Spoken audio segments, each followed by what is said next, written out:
SpeakX is my fourth venture. First three were more of a learning path to where I am today.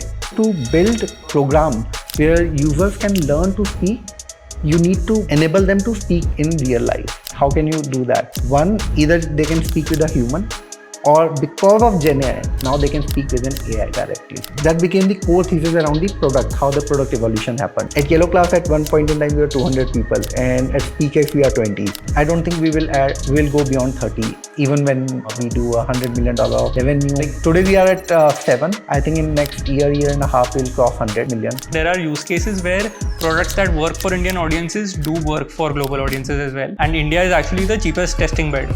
And that is where I feel like startups from India do have an edge. Great product which is not engaging enough will die. So gamification helps keep that motivation level high. Capital is not needed to solve problems.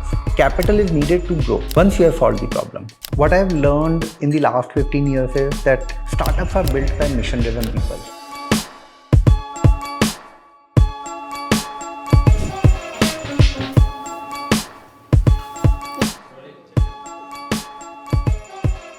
Intro, I have to say there. Super, good to go. Welcome to the Day One podcast by Elevation, where we chronicle the journeys of founders that we partner with. Today we have Arpit, who is the founder of SpeakX. SpeakX is building an AI-first language learning app for users across India. We are the largest app today, and with 2 lakh subs, we are clocking a revenue of 7 million ARR and are building this in a highly profitable manner. Watching you build this has been a great learning opportunity for me as well personally. Arpit's journey clocks around 15 years of constant entrepreneurship and is a journey of resilience. And would we get into some of the more details as we proceed in the podcast. Welcome to the podcast, Arpit. Thank you for taking out time. Thank you, Manish, for getting me to this podcast. Awesome. Super, Arpit. Maybe we quickly start with SpeakX itself. Could you give a brief description of what you are building at SpeakX? Sure. So what we do is we help people learn to speak in English. So they may come from different native backgrounds where they would be speaking either Hindi, Tamil, Telugu, whatever language they would be speaking at their home. But what we help them is that how can they speak in English fluently? That is what we solve for our customers. Understood. Super. We'll go deeper into the product. But before we do that, Arpit, we have a lot of prospective founders who are watching this podcast. And a lot of times, people are in situations where it is unclear whether to continue building or to pivot or to move into something else. And hence, a little bit understanding of your journey will be helpful for them to also to get context around what it takes to build something large. So could you go into a little bit of details about, how the last 15 years have been? What are the startups that you worked on? What kept you still going and got you to where you are today? Yeah. So it has been so the journey started in 2011, and a very interesting point in the life when I actually started off my startup venture. So actually on that day, I had to go for an interview for US visa, right, for a job in US, right, then I had 2 options: either move to US, live a very stable and very good work-life balance life, or jump into a lot of chaos, mess, and start my own journey. Right? I think that pushed me to first think through that what I really want from my life. Right? What is the reason? I want to look forward to something, and then I was able to make that call on that day, and I did not went for the interview, and I resigned, and then I started off in the venture. So SpeakX is my fourth venture. First 3 were more of a learning path to where I am today, right? And the first venture was from 2011 till 2015. We started off with something very different, ended up with very different, right? Lost the vision in the journey, realized a lot of key things, that how team is important, how much focus on the market is important. Next was on real estate prop tech space. Built it from 16 to 18. This did not work at all. Shut shop. Joined housing.com, which was early. And then spent around 3 years building product for them. And then again started off with the journey building Yellow Class. We started off during the pandemic, built it for 3 years. Like many edtechs, it was more of a pandemic induced boom that came, and it went as the COVID lockdown went away.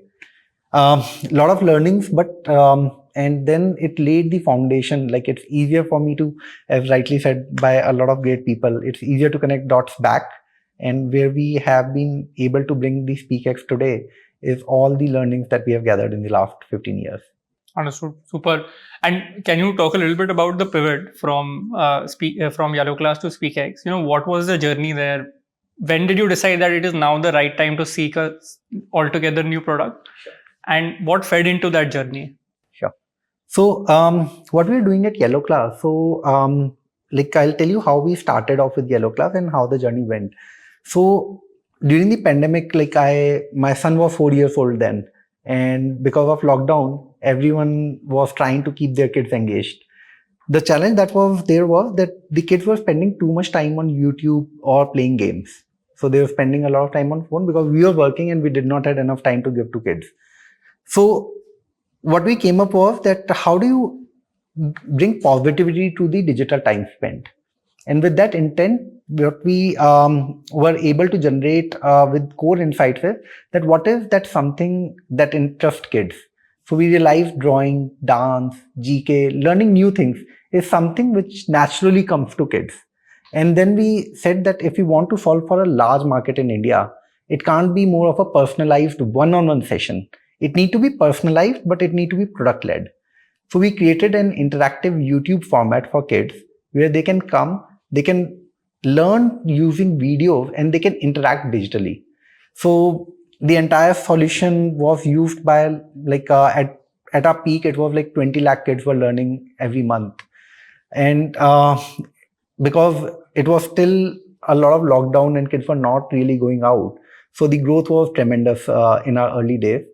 And like what happened post pandemic was that a lot of things went offline back, right? And the categories that we were serving to were the first categories that went offline. So the digital adoption came and it remained. But then there were categories which did not fulfill the value proposition that a startup should offer. And those were the categories which were went off the table first. Unfortunately, we were one of them. But good part was that two categories of everything that we are offering was English and maths. So these were two additional subjects that we used to offer to kids, right? So in English, we used to offer personality development, spoken English, which are more interest-based subject, not the regular curriculum-based subject. And in maths, we were offering Vedic maths, mental maths, these kind of models. So we saw that the numbers in these two programs were constantly improving. So that is where we got a deep insight that why don't we just focus on these two and let go of everything else. So that was the first core insight that came in, which laid the foundation for SpeakX. Now, a very interesting movement that happened while we were talking to customers, and these were primarily mothers that we used to speak with, because kids, we cannot interact directly. So this was through parents. So when we were speaking to these mothers, we realized that in spite of kids, a lot of mothers were actually learning from the platform. And a very touching story of someone from a customer, right? So Soumya was there, and what she told us was that she do not go to the PTMs of the children. So she had two kids. They were going to English medium school, and she skipped all the PTMs because the teachers were speaking English. And she had absolutely no background how to communicate in English. And she does not even check her child's progress. And she was almost crying in that call. And she also told that the kids came back and told her that please don't come to birthday party of my friends, because they feel embarrassed as other parents, other mothers were actually speaking in English and then she could not. Right? So that was like a very deep pain point, and we understood that how deep it is. Like, and I'll tell you, like, I come from Haridwar, so it's a tier 2 town in India. I studied in English medium, but then I had that same problem in my early years, that I could not speak well. So I could clearly resonate that how much impact people have because of their inability to communicate well. And that's where we decided that now we want to do a full pivot. After 3 years of building Yellow Class, it was a tough decision, but then it was the right one. And yeah, that's where made the basis on which we did the pivot. Super. This is very helpful. Thanks, Arpit.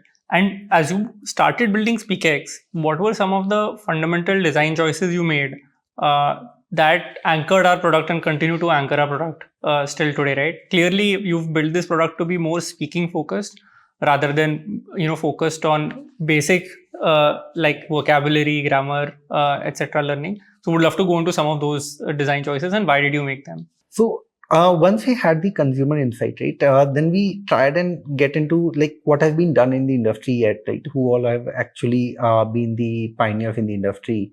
What has worked in the past? What has not worked in the past?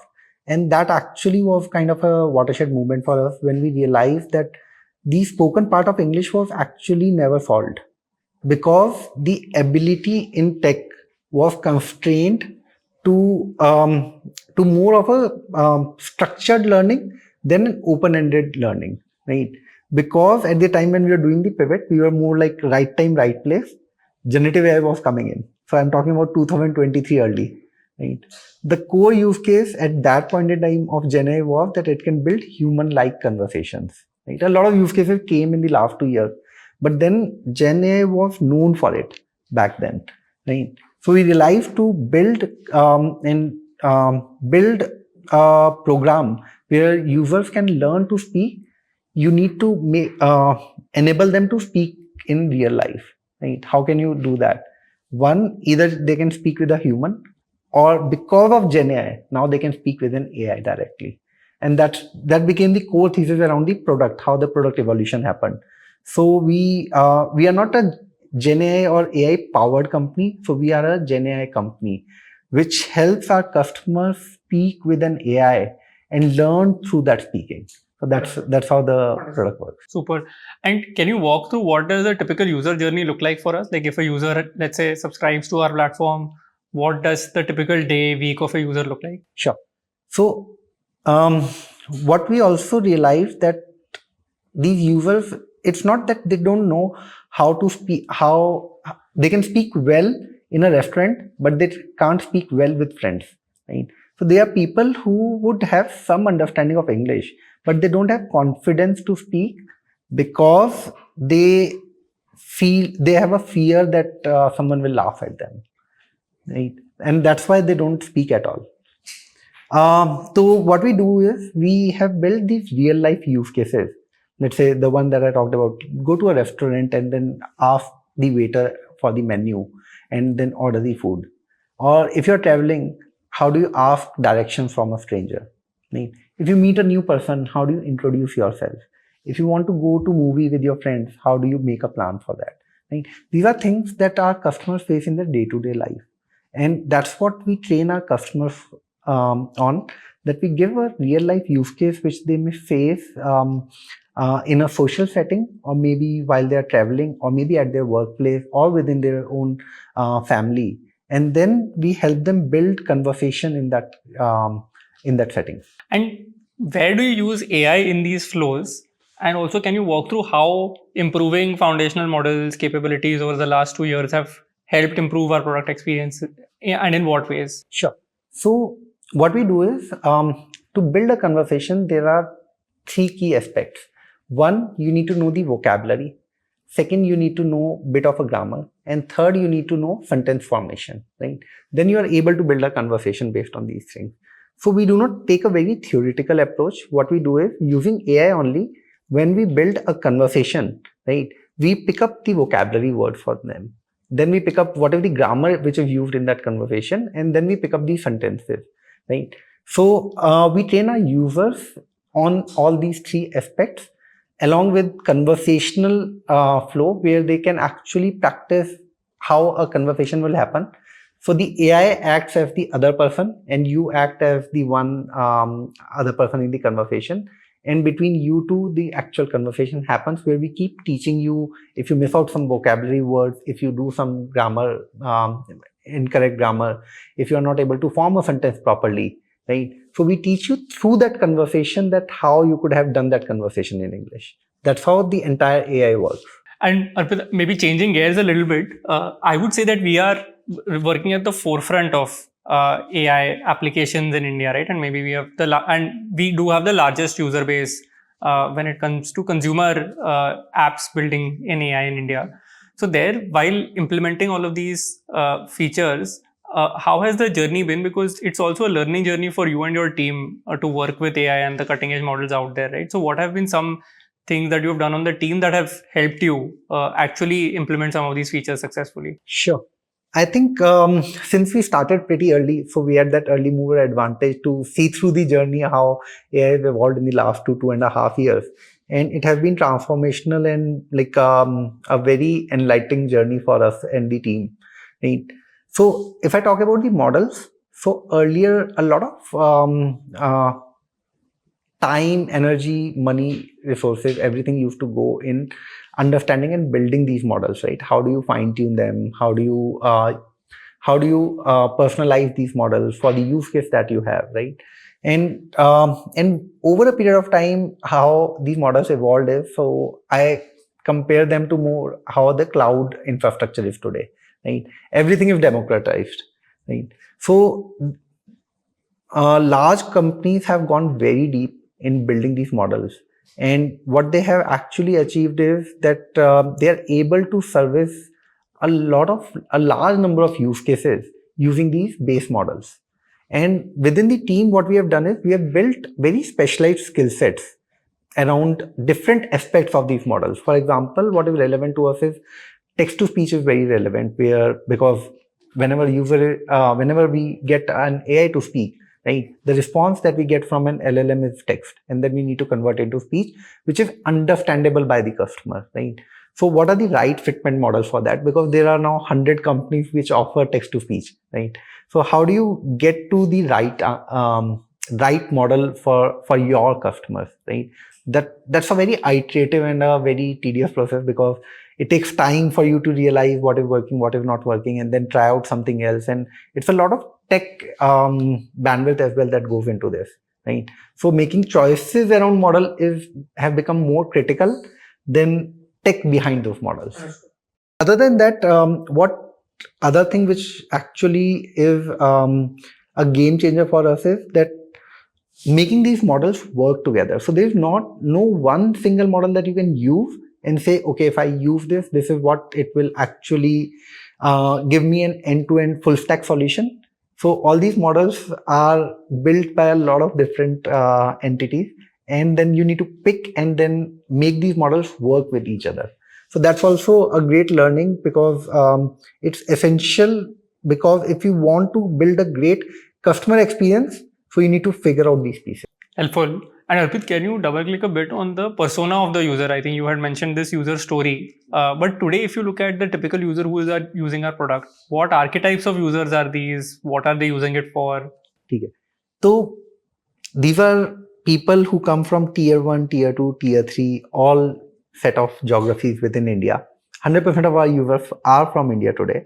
And how do we classify them? As these are middle India people, right, who come from either lower middle income group or middle income group, right? So that is where our majority of the user lies. So it starts from an auto driver to someone who would be doing an IIT, right? So we have the full spectrum of these customers, because communication skills are very very vast, right? Someone like we always admire Shashi Tharoor for that, right? The kind of command he has on English, right? So the bar is very high, right, where you can reach. So everyone has a scope of improvement, and people always aspire, because that's how their personalities are defined, that how well they're able to communicate. Understood. And in terms of if I talk about what are the needs of these customers, so there are three needs where we define our customers. One is the social need, that these people want to look good in their own social ecosystems. Second is more around the professional need, that they want to grow in their careers, they want to do well, and if you speak well in English, it just improves your employability, right? And third is more around self-satisfaction, right? Everyone want to look good to themselves as well, right? So English is something which gives you more self-confidence, irrespective of what you are doing, where you are doing. Like it has nothing to do with your position, place, or anything. It's a general self-confidence building tool. And Arpit, for our users or for generally any learner, right? Education itself is a very time-taking process. It requires motivation. It requires a lot of focus, energy at the learner's end to improve on real metrics and outcomes. So how do we solve that problem in SpeakX, where today you have a product which the user could very well decide to move into Reels by switching just tabs, right? So you need to solve for the user to be engaged and really focused on the application. So what have you built inside today to help users to stay engaged and keep learning and improving outcomes? I think two things which we feel are super important for bringing the users back. One is personalization and relevance.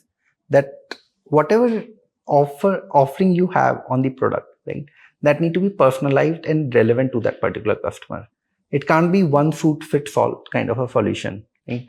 So that's what create a lot of motivation for the customer to actually come back. Second is more around gamification, right? So a great product which is not engaging enough, right, will die, right?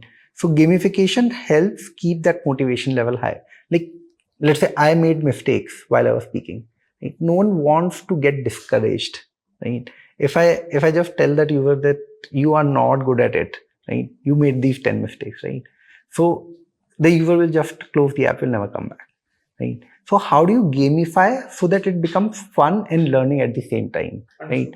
So that mix is very important for, and it's again a very product-led approach. Right. How do you iterate and create that right mix is what the magic is. Super. Arpit, changing gears, actually would love to spend a little bit of time on GTM and how we package the product to deliver it, or to deliver meaningful value to our users. So one inflection point definitely is GenAI, which has enabled us to create a speaking first app. But on GTM, have there been things that you have done very differently which has allowed you to actually access this user base? And if you could talk a little bit about the journey on that. Sure. In fact, we spent a year in finding our GTM. So what we did was when we pivoted, like we were left with we raised significant amount of capital for Yellow Club, but we were left with very little when we took the call to pivot, right? So when we started off with SpeakX, we had a clear vision that first thing that we'll identify is what Indians are willing to pay for, because Indians are very tough, and then figuring out what they are willing to pay for is even tougher, right? And then who are these people? Where do they live, right? What do they do, right? So these were two open-ended questions that we had when we did the pivot. And we said, unless and until we find an answer to this, we will not grow. So it took us a year to actually get to these answers. What we realized on the GTM is that it's more about focus and choice, that how deep you want to go on your GTM. Like I always heard that Google and Facebook could never bring customers profitably, right? I never believed that. And I'll tell you why I never believed on that. So let's say if I'm charging 100 rupees from my customer and the cost of acquisition of that customer is 500 rupees, right? I'll never build that business. But what happens in majority of the use cases is that cost comes to 150 rupees, right? We decide that the numbers are looking decent enough and let's scale, right? Although it might be feasible to bring that cost to 50 or maybe 70 or maybe lower, right? And it would have taken 6 more months, right? So the choice is there whether I want to scale at 150 or I want to keep focusing on bringing that cost down. So what we did is we kept on bringing that cost down, figuring out more deeply for what our customers want, right? And as we are able to answer more, so the cost kept coming down. We kept on optimizing the product funnels. We kept on optimizing the communication that we used to send out to customers. And like, but by November 24, we turned the company cash flow positive. Very cool. And how has it been to build a profitable enterprise? Like, what does it take? You mentioned a little bit on GTM and the focus, but otherwise, like, what discipline does it take inside the team? What are principles that you follow even today as you build this profitably? Sure. So, one thing which we really align ourselves to is prioritization, right?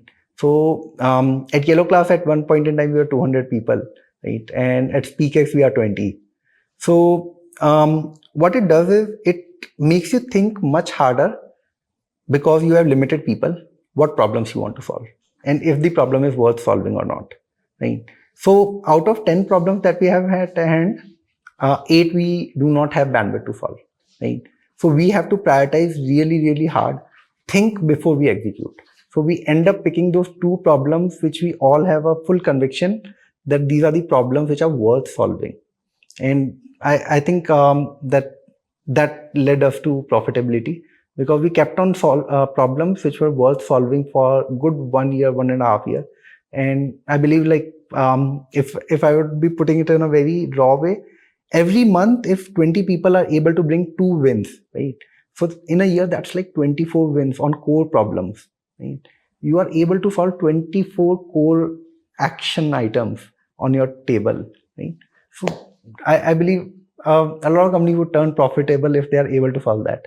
It's just that you solve 10, and out of 10, you don't know how many will become successful, and you cannot iterate 10 items 10 times, right? You can iterate 2 items 10 times, but iterating 10 items 10 times is near to impossible. This is very helpful, Arpit. Arpit, now coming to team, could you talk a little bit about what you look for in people who are looking to join SpeakX? What are the traits, intrinsics that you try to prioritize, and what does it take to build with a very lean team? Sure. I think in the what I've learned in the last 15 years is that startups are built by mission-driven people, right? And we always say that, but it's very tough to find them, right? And even if you find them, it's very tough to retain them. The whole startup is what it's a group of people trying to solve a problem, right? That's the core definition of startup. It doesn't matter what problem you are solving, right? If you have right set of people working together to solve a problem, it will get solved, right? So ideas, I'm not a very great believer of ideas, right? So ideas come and go. It's the execution of those ideas that matters the most, right? So team is one that defines that. And what at SpeakX we have built this very high performance team. So these are people who come with a varied skill set, but same intent of building the company. So they all believe that if we are able to build this company together, we are doing something meaningful in our life. So they are not building it for money. They are not building because I can give them stock options. They are not building because they'll get fame, right? It's more about same feeling that a founder has, right? Why you are doing this, right? Because it gives you satisfaction that I'm doing something meaningful in my life, right? Everything else becomes a byproduct because you have been able to build something meaningful, right? Very tough to find these people. And how do you retain them? Is I believe you can only retain them if you can do 2 things. One, create a challenging environment. Everyone loves a challenging environment. Second, a lot of interpersonal relationship building is very important when you are building an early stage company, right? You cannot be transactional with these people. They are not here to follow orders, right? They are here because they genuinely believe that they are adding value, right? So trust them, give them space, right? Allow them to do what they truly believe in, right? Don't superimpose your will over others, right? If you make it a practice, right? Don't do it like one off other day. Make it a daily practice that, okay, these people are equal to you. They have they may not have equal stake in the company, but they have an equal risk while they are working with you, right? Give them that space, and I think people will stick. These kind of people will stick around, and you will be able to find more of such people. Super helpful. And Arpit, you mentioned we have today 20 people inside the team. Yeah. but we have a like 2 lakh user base and a fast changing environment in which you are building this product. So what does it take to ship fast, be on top of your toes, listen to your users with a team which is as small as 20 people? Sure. I think here what we did is we followed a value-based approach, right? So what happens in India is that a lot of US-based startups are small, right? They have a large market, large business, but the number of people in the teams are small, right? Why, when we look at Indian startups as a whole ecosystem, right? There are a lot of people working in even smaller companies, right? Even at one point in time, you were like that. So what I realized is that we are more of a manager-driven ecosystem than individual contributor-driven ecosystem, right? So how a company, ideally a product company, should be built. So for a lot of companies that is relevant because they have to do sales or they have to manage operations. But when I talk about pure product and tech companies, what is important is how much contribution an individual is able to make on the product, right? So if even with 20 people, if they have high skill, high intent, I think that is more than enough what would require to build $1 billion company, right? So it does not require an army of people to build $1 billion product company. It requires very focused, high quality individuals coming in, aligning themselves to a mission and then building it. And like today we are at 7. I think in next year and a half, we'll cross 100 million. And I don't think we will go beyond 30. Even when we do $100 million of revenue, more than $20 million of profits, right? All of that would be achieved with a similar size team.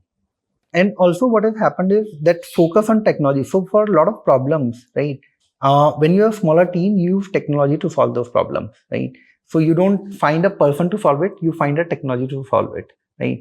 And with the evolution of AI, today what has been possible, right? I think 3 years back that was not possible, right? So what we do is whenever we have a problem at hand, right? We first ask this question whether this problem is worth solving or not.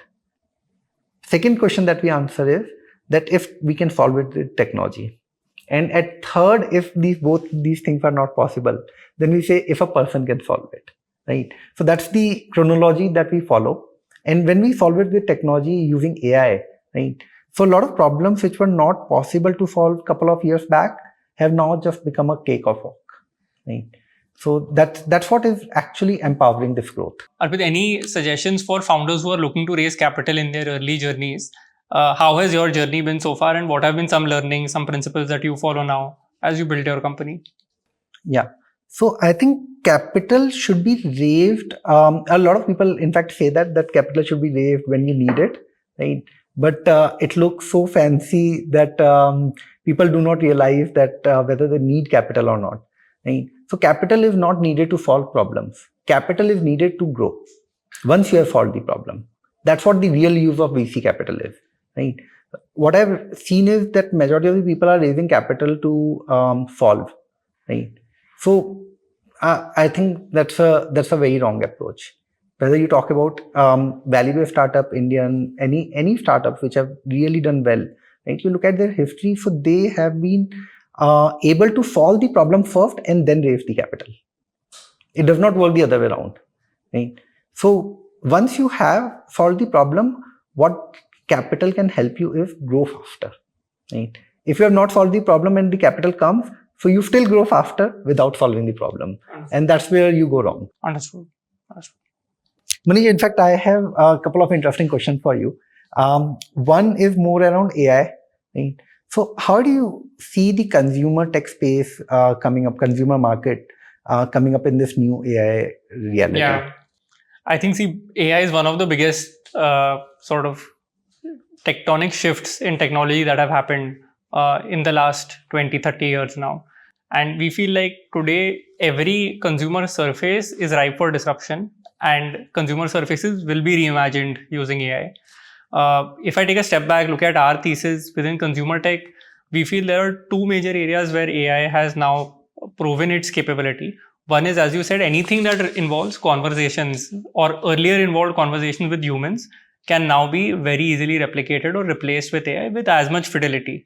And hence, one thesis that we have internally in the fund is that wherever there was human involvement, and it was a conversation based use case, where earlier it was not affordable because you could not cater to masses in India with actual live humans, you can now do at a very affordable price point using AI.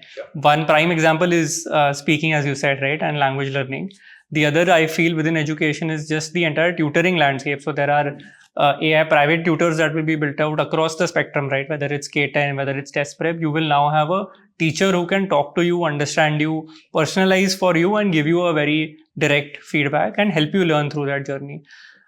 Similarly, we feel like you will now have similar conversational access even when it comes to having conversations related to your life.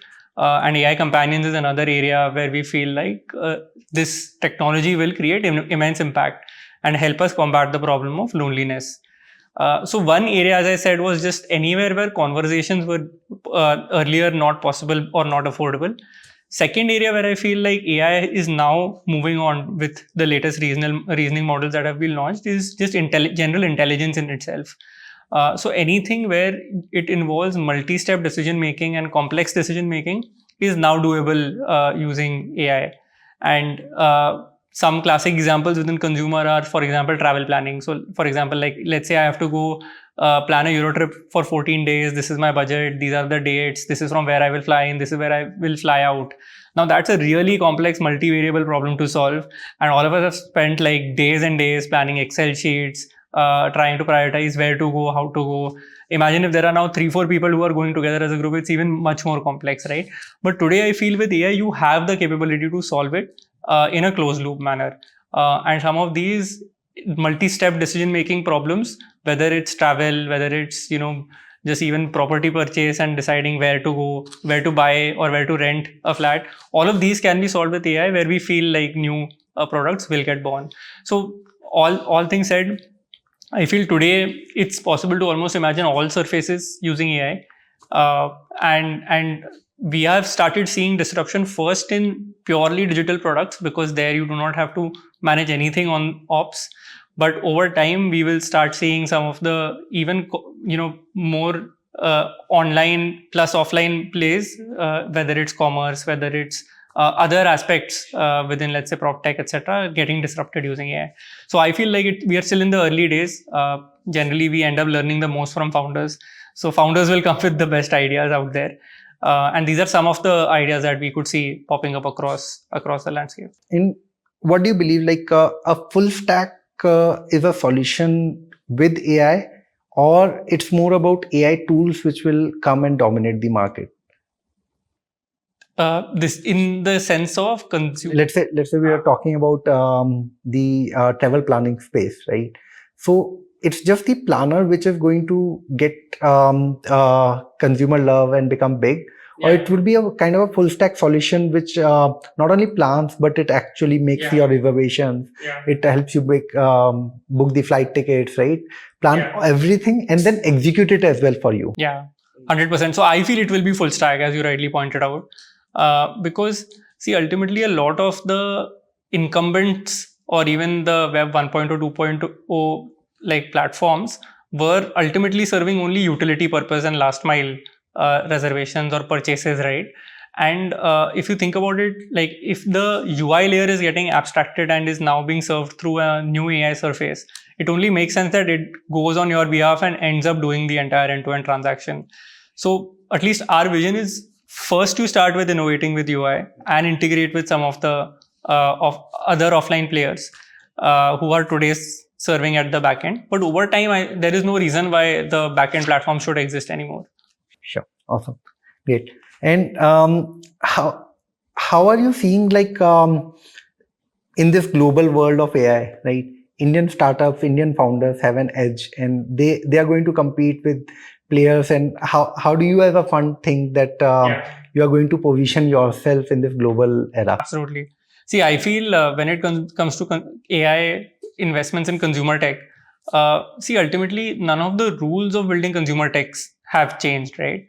You still have to be a very consumer backwards founder. You still have to build a product and an interface with which your users can resonate. you still have to build a business model which could either be a micro transaction, it could be subscription. Like, the rules of business have not changed and the rules of building a consumer product have not changed. It's just that AI has added a new capability with you, which you can integrate. And hence, I feel anyone building for India has the advantage of having local context, local nuance, having seen consumer products being built out of India, will have that advantage and will solve for our audience. India itself is a billion user market, right? So I think that itself is a large enough goal to go for. That being said, there are also today startups who are building global consumer AI products, which are building from India. One awesome thing that we have seen is that when it comes to pure consumer products, there are use cases where, and this is surprising, but there are use cases where products that work for Indian audiences do work for global audiences as well. And India is actually the cheapest testing bed to test out various things and then take these out globally. And that is where I feel like startups from India do have an edge. With very limited capital also, they could test in India and take it to other markets. I think players like Pocket FM, etc., have shown this way, and they've followed some similar journeys out there. Awesome. Great. Arpit, so now you have closed a sizable pre-series B round. Would be helpful to understand how you are thinking about SpeakX over the next 12 to 18 months. What are priorities? What does the roadmap look like? And what is the utilization of this capital? Okay. I think for the team, what we are doing is we are solving engagement, because it takes time for products to evolve where they can actually start delivering enormous value to your customers, right? So the focus will continue to remain on solving for the customers.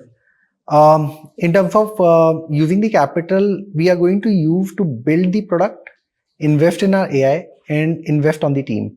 So although I mentioned we are a small team and we intend to stay that way.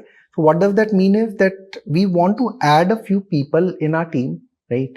And these are the kind of people who would have been doing excellent jobs at different places, but they still have a craving that they want to build something meaningful, right? From a larger ecosystem, they want to come back to a smaller ecosystem, and they want to create an impact as an individual.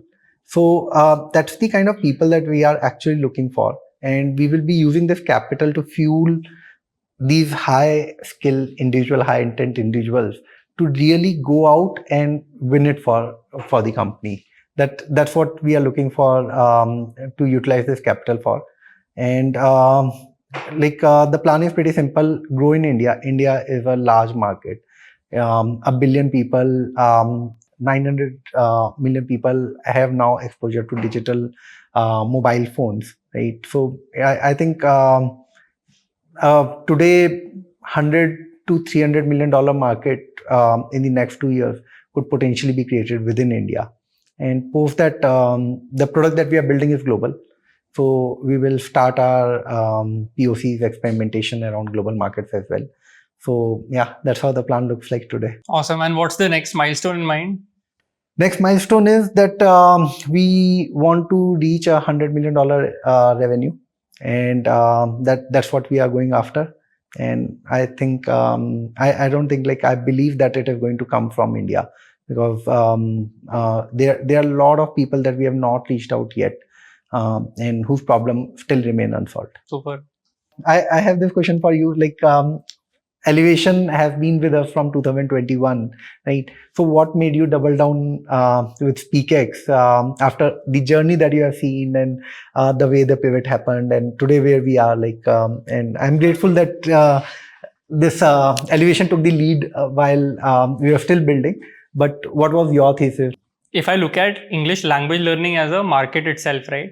I think India is probably the only country which does not have a local unicorn within language learning, inspired language learning, especially English language learning, being so important when it comes to social, commercial success.